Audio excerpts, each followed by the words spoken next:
Welcome back to our series on the life of Cleopatra. In our last episode, we saw a young queen navigate a treacherous court, charm the most powerful man in the world, Julius Caesar, and secure her throne. But the idyll in Rome was not to last. The Ides of March, 44 BC. The Senate floor runs red with Caesar's blood, and with it, all of Cleopatra's plans and protections vanish.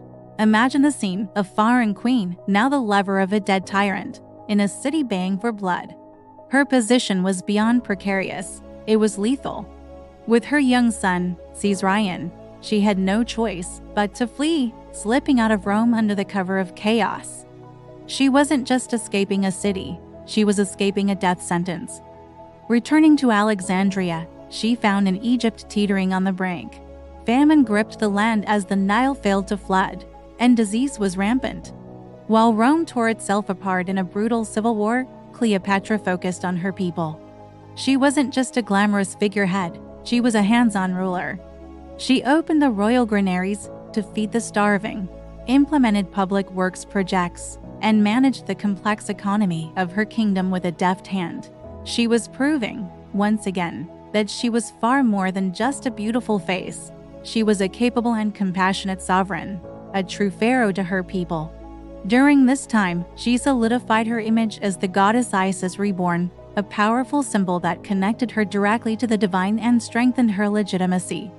She was a mother, a goddess, and a pharaoh, all at once. She was building a stable and prosperous Egypt, a beacon of civilization in a world consumed by war. But the long shadow of Rome was impossible to escape.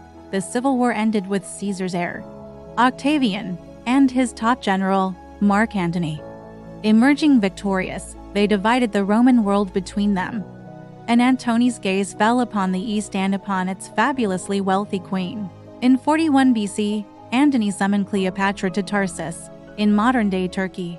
He needed her money to fund his planned invasion of Parthia. He expected a supplicant, a conquered queen begging for favor.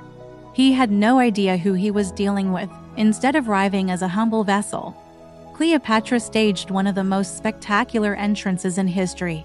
She sailed up the Cydnus River in a magnificent golden barge with purple sails and silver oars, rowed by servants dressed as cupids. She herself was dressed as Venus, the Roman goddess of love. Lounging under a gilded canopy, Antony was utterly captivated. The planned political interrogation turned into a days-long festival of feasting and celebration. He was a man of legendary appetites for power, for pleasure, for life, and in Cleopatra, he found his equal. He followed her back to Alexandria for the winter of 4140 BC, and there, they fell into a passionate whirlwind romance. They formed a society of inimitable livers, dedicating themselves to a life of extravagant pleasure and revelry.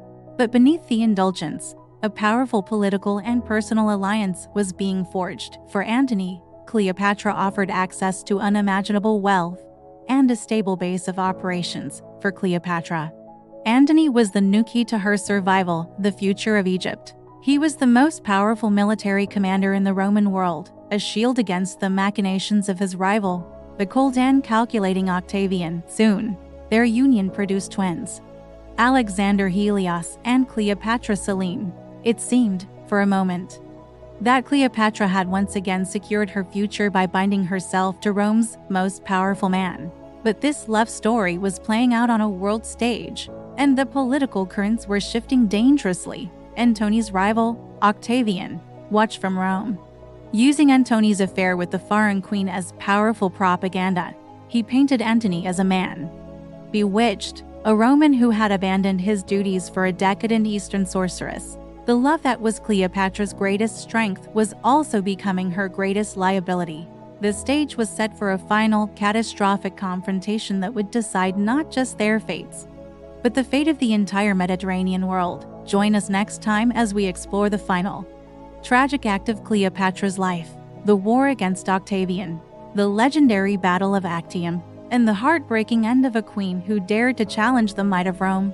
Thank you for watching. If you're enjoying this series, please hit that like button, subscribe, and ring the bell so you don't miss the conclusion. See you then.